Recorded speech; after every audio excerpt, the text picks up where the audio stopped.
Hello, good day. I am Miss Gina Arcelia, your technology and livelihood education teacher in grade 10. Tara, let's explore lifelong lessons in today's episode. Are you ready? So welcome to our cookery class. Our today's topic has something to do with the introduction of starch and cereal. And with that, let me start by stating the most essential learning competency of our lesson, and that is to identify the ingredients in the preparation of various types of starch and cereal dishes. You have to stay focused because we are going to talk about lots of things about starch and cereals. These are our objectives. First, you are going to identify the sources and kinds of starches, followed by its composition and structure. You also have to know the properties and reactions of starch. And lastly, know its nutritive value. Let us now give the definition of cereals.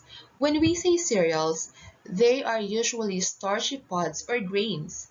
Cereal grains are the most important group of food crops in the world. Rice, wheat, and corn are the most cultivated cereals in the world. Now let's move on to the classification of starch. The parts of plant that store most of the starches are seeds, roots, and tubers. There are three kinds of starch. We are going to discuss them one by one. Let's start with the native or natural starch. This refers to the starches as originally derived from its plant source. This means there is no alteration or modification that happened to the starch. It's like you just eat sweet potato or corn or any fresh cereal or grains. And from that, you can get the natural starches. The second kind of starch is called modified starches. This means something has been changed from its natural source. For example, you cook rice. There is already physical or chemical change that happened, and that is considered as modified starch. The last one is called purified starch. This procedure employs various techniques of grinding and screening. That is to separate starch from fiber, oil, and protein.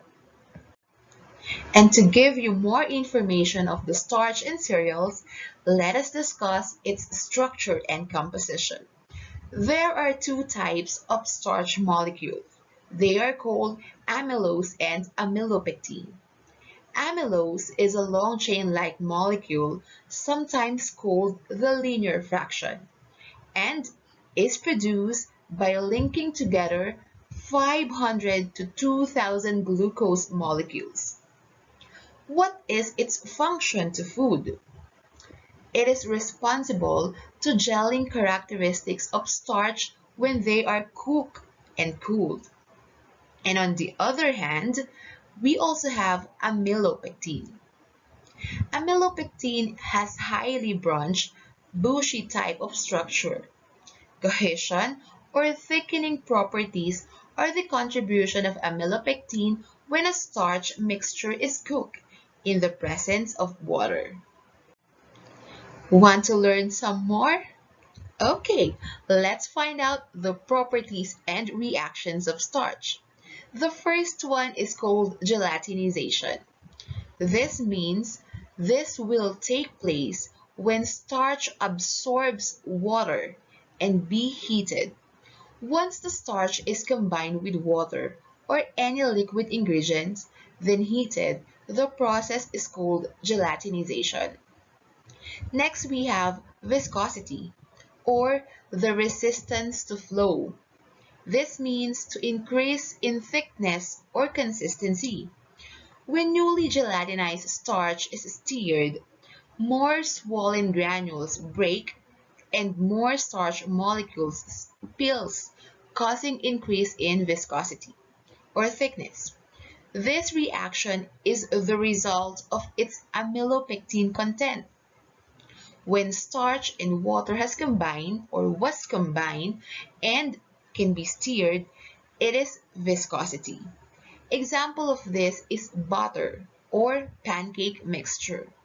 Though the mixture is thick, still it has the ability to flow. The third properties and reactions of starch is called retrogradation.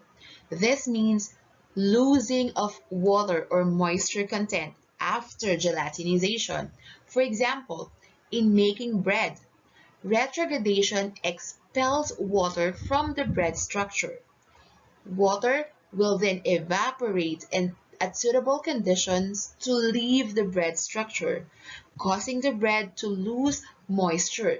Hence, the bread will be more dry and become undesirable in terms of taste. Next, we have syneresis. It is the shrinkage of a gel and subsequent loss of moisture or liquid. Gels affected by syneresis more quickly if exposed to protein. An example of this is lemon meringue to starchy lemon meringue. Filling reacts to syneresis quickly because it is exposed to protein in the meringue. Another example of syneresis is a scrambled egg, which, if overcooked, shrinks and produces liquid.